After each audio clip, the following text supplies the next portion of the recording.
할렐루야. 일평생 주님께 감사하며 살아가는 저와 여러분 되길 축복합니다. 지금까지 놓치고 있었던 감사, 잃어버렸던 감사를 다시 회복하는 저와 여러분이 되기를 축복합니다.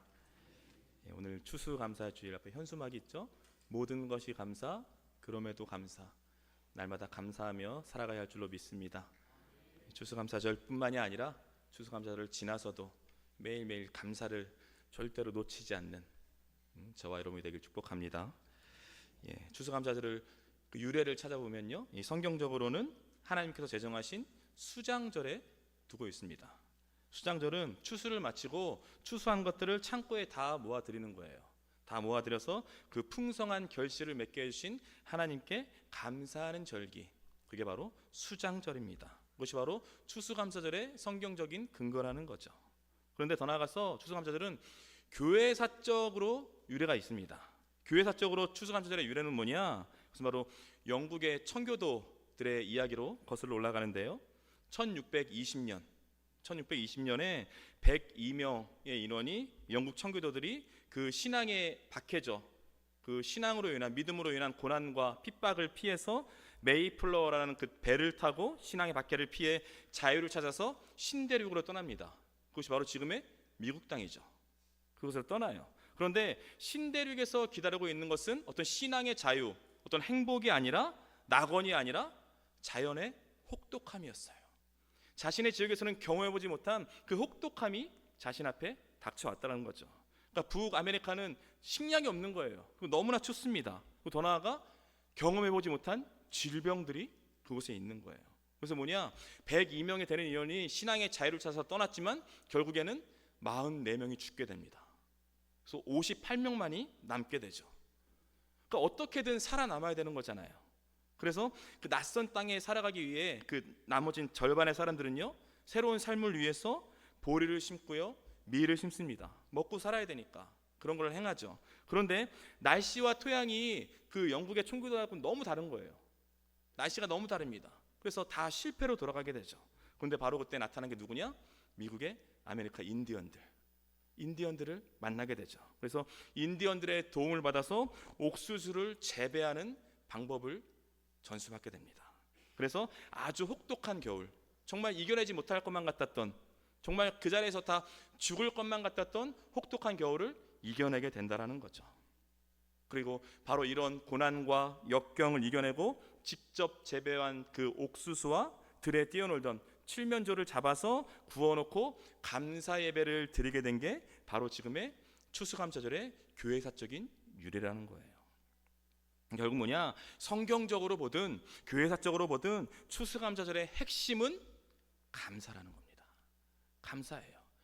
나를 지켜주고 보호해주시고 인도해주시고 나를 떠나지 아니하시고 늘 함께 하시는 그 하나님을 향한 감사, 그게 바로 이 감사절의 핵심이라는 거죠. 특별히 오늘 이 하박국서인데요, 하박국서를 통해서 하나님을 향한 잃어버렸던 감사를 다시 회복하는 저와 여러분이 되길 축복합니다. 하박국서는요, 기원전 600년경의 남유다의 상황을 지금 이야기하고 있는 겁니다. 당시 남유다는요, 외적으로는 아수르와 이집트 또 바벨론이라는 주위의 열강들로부터 어마어마한 위협을 받고 있었어요. 외적으로는 그랬고요, 또 내적으로는요, 우상숭배와 영적인 타락, 도덕적인 타락이 너무나도 극심했던 그 시대 상황입니다. 그러니까 이런 시대에 하박국이라는 선지자로 부름을 받았어요. 선지자로 부름을 받아서 하박국이 당시 유다 백성들을 질책하고요, 하나님의 심판과 회복이 임하게 될 것이다, 그래서 선포했던 거죠. 그 말씀이 바로 하박국서입니다. 그렇다면 오늘 본문을 통해서 하나님께서 우리에게 주시고자 하는 메시지는 무엇인가? 그 메시지를 한번 알아보도록 하겠습니다. 첫 번째 메시지, 그것은 바로 그리 아니하실지라도 감사하라는 거예요. 그리 아니하실지라도 감사하라. 오늘 보면 17절 말씀인데요, 17절 말씀 한 목소리로 함께 읽겠습니다. 비록 무화과나무가 무성하지 못하며 포도나무에 열매가 없으며 감람나무에 소출이 없으며 밭에 먹을 것이 없으며 우리의 양이 없으며 외양간에 소가 없을지라도. 아멘. 오늘 본문은 우리가 자주 부르는 찬양이에요. 찬양의 가사로도 유명하죠. 오늘 본문에 나오는 무화과나무 그리고 포도나무, 이 감람나무는요, 이 세 개의 나무는 건조한 이스라엘 땅에서 풍성한 열매를 제공해 주는 거예요. 그런 열매를 제공해 주는 유대인들의 3대 과실수입니다. 그런데 이제 더 이상 그런 열매를 거둘 수가 없다라는 거예요. 더 나아가 유대인들의 주식에 해당하는 밀과 보리를 더 이상 논에서 거둘 수가 없다라는 겁니다. 그리고 우리의 양떼가 없어요. 외양간에 소가 없습니다. 그렇다면 지금 이게 무슨 말인가? 뭘 의미하고 있는 것인가? 지금 이건 하박국 선지자가요, 앞으로 닥쳐오게 될 남유다의 모습을 예언하고 있는 거예요. 앞으로 이런 상황과 환경이 발생할 것이다. 이런 하나님의 심판이 임하게 될 것이다. 그것을 예언하고 지금 선포하고 있는 겁니다. 바벨론이라는 거대한 제국의 침략으로 인해서 남유다는 엄청난 환란에 빠지게 될 것이다. 그 환란으로 인해서 무화과나무, 포도나무, 감람나무는 소출이 없을 것이고 양과 소는 약탈로 인해서 보기도 힘든 그런 고난의 상황이 찾아오게 될 거다. 지금 이걸 말하고 있는 겁니다. 여러분, 본래 이 모든 것들은요, 하나님께서 이스라엘 백성들을 위해 주셨던 선물이에요. 모든 것들이 선물입니다. 아름다운 열매를 맺는 이 나무들, 무화과나무, 포도나무, 감람나무, 이 나무들과 논과 밭과 소와 양, 그리고 가축들, 이 모든 자연 만물이 다 하나님께 주신 선물이었다라는 거죠. 그런데 하나님께서 선물을 주실 때는요, 반드시 선물을 주신 계획이 있어요. 계획까지 주셨다라는 겁니다. 하나님이 선물을 줄 때는 그냥 주신 것이 아니라 그 땅 가운데 너희가 아름다운 하나님의 나라를 세워야 한다라는 그 사명으로 주신 거예요. 그것을 이루며 나가라고 주신 겁니다. 그런데 유다 백성들은 그 모든 것을 주신 하나님을 잃어버렸어요. 하나님을 향한 감사를 잃어버렸고요, 더 나아가 우상 숭배와 성적인 타락, 영적인 타락, 도덕적인 타락이 그게 달해버렸다는 거죠. 그러니까 하나님께서 지금 그들을 징계하시고 그들이 갖고 있던 나무와 논과 밭과 소와 양을 다 거두어 가신다라는 거예요. 여러분, 이것은요, 오늘날에도 우리에게 동일하게 적용되는 말씀입니다. 우리의 인생은요, 하나님께서 주신 선물인 줄로 믿습니다. 우리의 생명도, 우리의 건강도, 우리의 가정도, 우리의 자녀도, 우리의 사업도, 우리의 재물도, 이 모든 것들이 하나님께서 주신 선물이라는 거예요. 내가 아까 말씀드렸죠? 선물을 줄 때는 이유가 있다.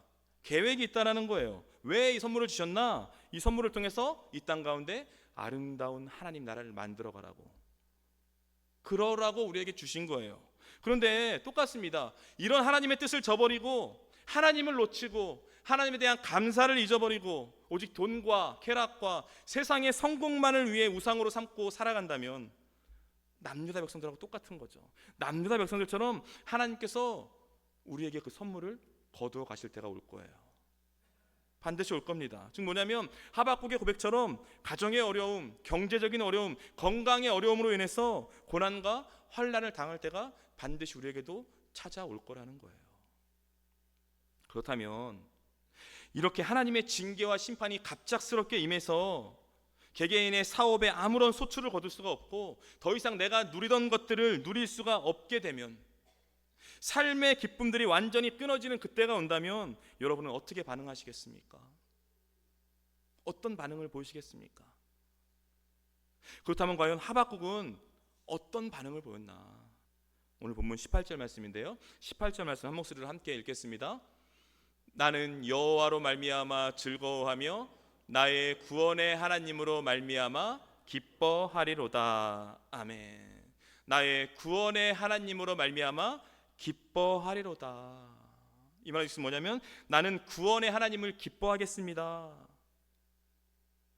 가정과 사업과 건강과 경제적인 어려움이 올지라도 나는 기뻐하겠습니다. 그 말인 거죠. 즉 뭐냐면 도저히 감사할 수 없는 상황이잖아요. 감사가 나오지 않습니다.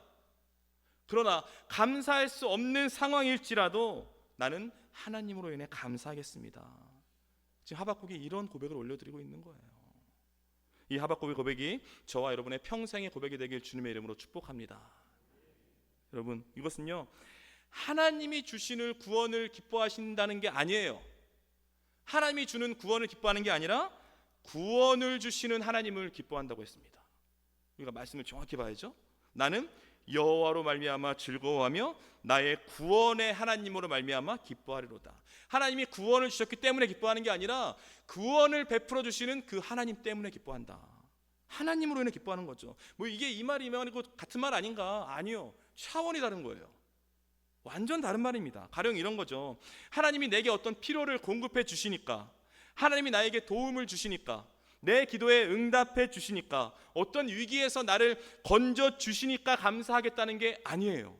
그런 고백이 아닙니다. 그런 것들을 전혀 안 주실지라도 나는 감사하겠습니다.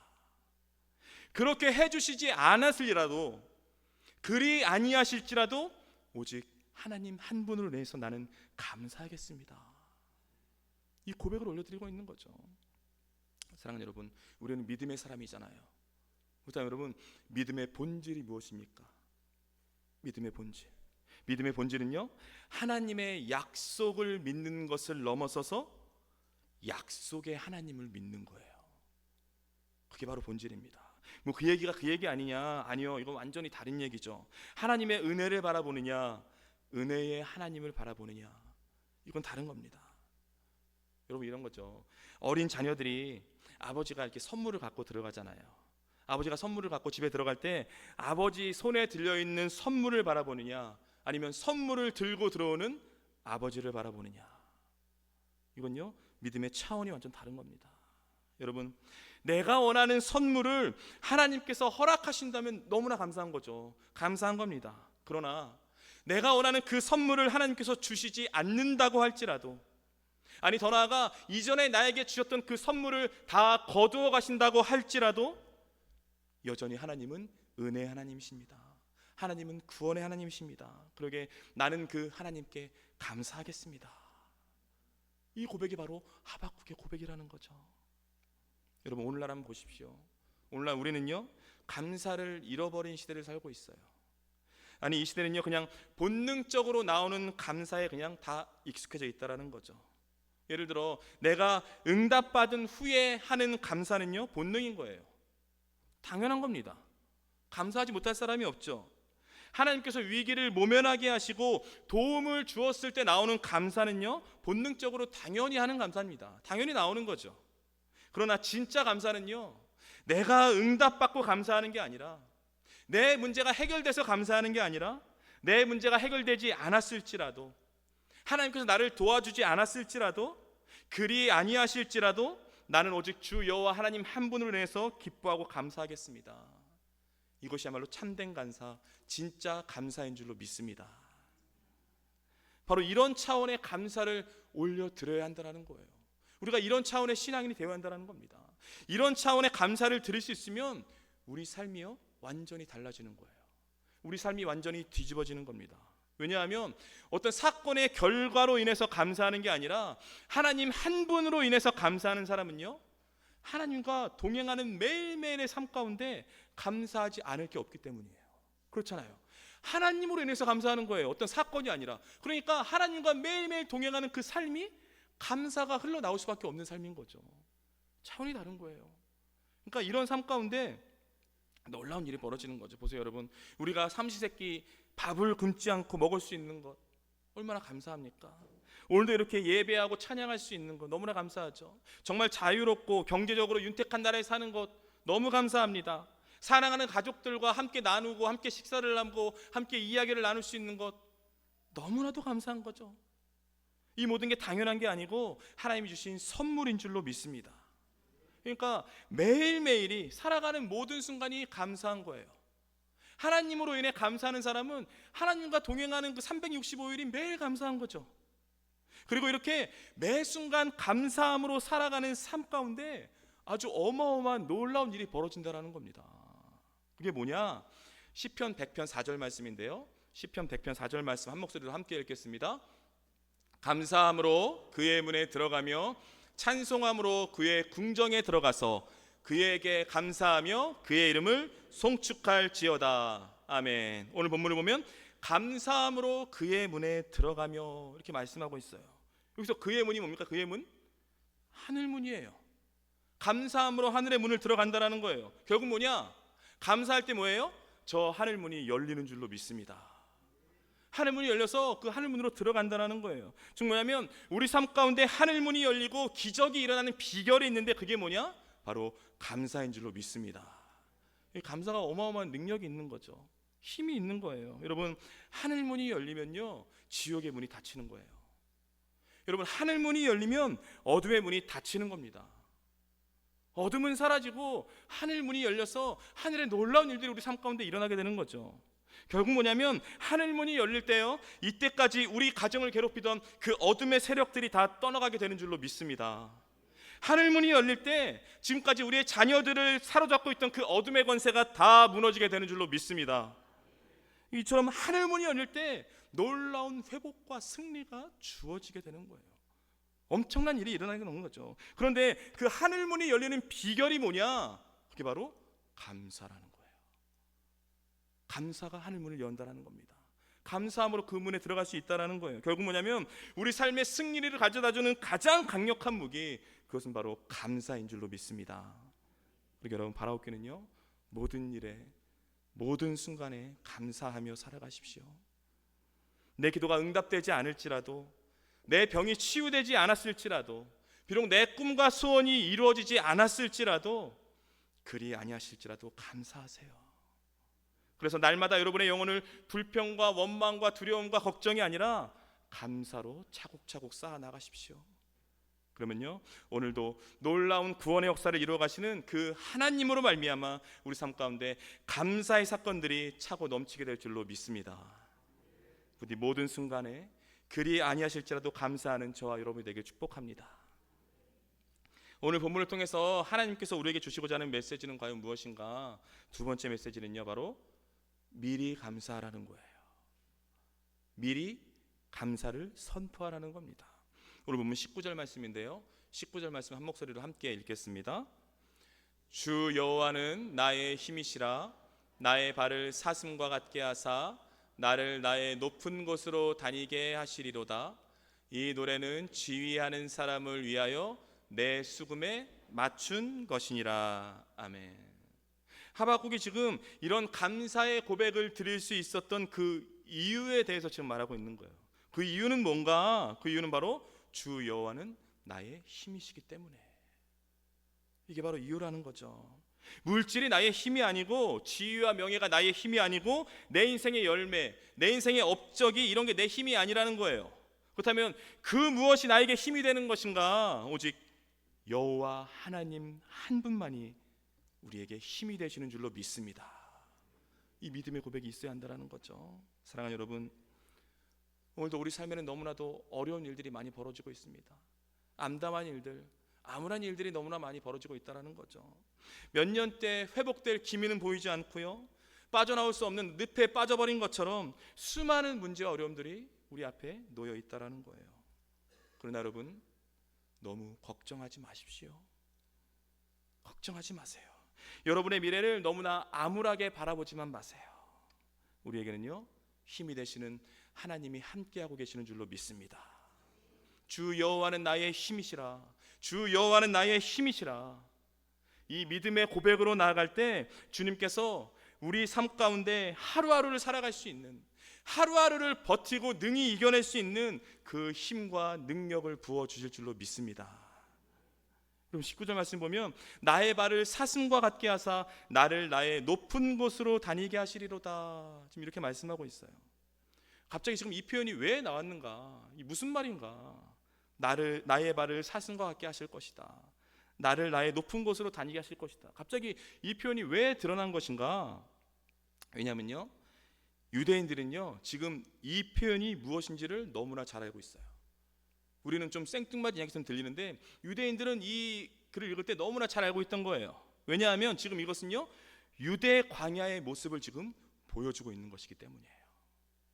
유대 광야의 모습을 보여주고 있습니다. 여러분, 유대 광야는요 우리가 생각하는 중동의 그런 모래 사막을 생각하시면 안 돼요. 그런 데가 아닙니다. 그런 곳이 아니라 뾰족뾰족한 돌들이 깔려있는 황무지예요. 그게 바로 유대 광야, 유대 사막의 모습입니다. 그곳에는요 아주 가파르고 높은 산들이 굉장히 많이 있습니다. 그런데 뭐냐, 그 가파르고 경사진 그 돌산 위를요 사슴들이 뛰어다녀요. 사슴들이 걸어다닙니다. 도저히 사람이 볼 때는요 정말로 아찔해요. 저기서 어떻게 걸어다니지? 그런데요 거의 90도에 가까운 절벽, 그런 데서 사슴들이 걸어다녀요. 사슴들이 뛰어다닙니다. 그러니까 뭐냐면 하박국의 인생이 바로 이런 사슴과 같은 인생이 될 거다, 그 말씀을 하고 있는 거예요. 그렇다면 하박국은 어떻게 이런 인생이 될 수 있는 것인가? 그 이유는 바로 오직 하나님, 주 여호와 하나님만이 나의 힘이십니다, 이렇게 고백하는 사람은요, 더 나아가 오직 하나님 한 분으로 인해서 나는 기뻐하고 감사하겠습니다, 이렇게 고백하는 사람은 절벽 위에서, 이 절벽 위에서 낭떠러지 아래로 떨어질 수밖에 없는 그런 상황과 환경에서도 기뻐 뛰고 비상할 수 있도록, 그런 인생이 될 수 있도록 하나님께서 힘과 능력을 부어주신다라는 거예요. 그렇기 때문에 이 믿음의 고백을 하는 겁니다. 여러분 보세요, 자신이 그런 인생이 된다라는 거예요. 하박국은 그런 인생이 될 거라는 거예요. 하나님께서 나를 도와주시고 내 인생을 지켜주시고 책임져 주실 거라는 거예요. 이런 절벽에서도 사슴처럼 뛰어다닐 수 있는 그런 인생으로 나를 만들어 주실 거다라고 지금 말씀하고 있는 거예요. 여러분 이게 너무나 중요합니다. 너무나 중요한 표현이에요, 19절이. 왜냐하면 지금 보세요, 예언서잖아요. 지금 이 하박국서가 예언서입니다. 아직 이루어지지 않았어요. 아직 말씀이 성취되지 않았어요. 그러니까 유다 백성들이 하나님을 잊어버렸습니다. 하나님을 놓쳤어요. 우상 숭배와 영적인 도덕, 영적인 그 타락, 도덕적인 타락에 완전 빠져버렸다고요. 극심한 상황이에요. 그래서 이제 곧 하나님께서 그들을 심판하실 겁니다. 징계하실 거라고요. 그들이 갖고 있던 논과 밭과 나무와 소와 양, 모든 것들을 다 거두어 가실 겁니다. 하나님의 어마어마한 심판이 임하실 거예요. 근데 중요한 게 뭐냐, 심판에서 끝나는 것이 아니라 동시에 회복과 구원의 은총이 임한다라는 거예요. 누구에게 회복과 구원의 은총이 임하니까? 현실은 암담하지만 끝까지 그 하나님만을 붙들고 살아가는 사람에게. 주 여호와 하나님만이 나의 힘이 되십니다. 나는 주님으로 인해서 기뻐하고 감사하겠습니다. 이렇게 하나님의 도우심을 믿고 하나님만 바라보고 의지하는 사람에게 놀라운 회복과 구원의 은총이 임하는 줄로 믿습니다. 그러니까 지금 하박국 선지자는 암담한 현실, 앞으로에 있을 암담한 현실, 암울한 그 현실, 두려운 현실을 보고 있는 게 아니라 현실 너머에 계시는 그 하나님의 회복과 구원의 은총을 보고 있는 거예요. 믿음의 눈으로 그걸 보고 있던 겁니다. 그래서 하나님께 이런 감사의 찬양을 올려드릴 수 있는 거죠. 사랑하는 여러분, 혹시 이 가운데 인생의 풍파가 너무나 심해서 정말로 어려운 상황에 놓여 있는 분이 계십니까?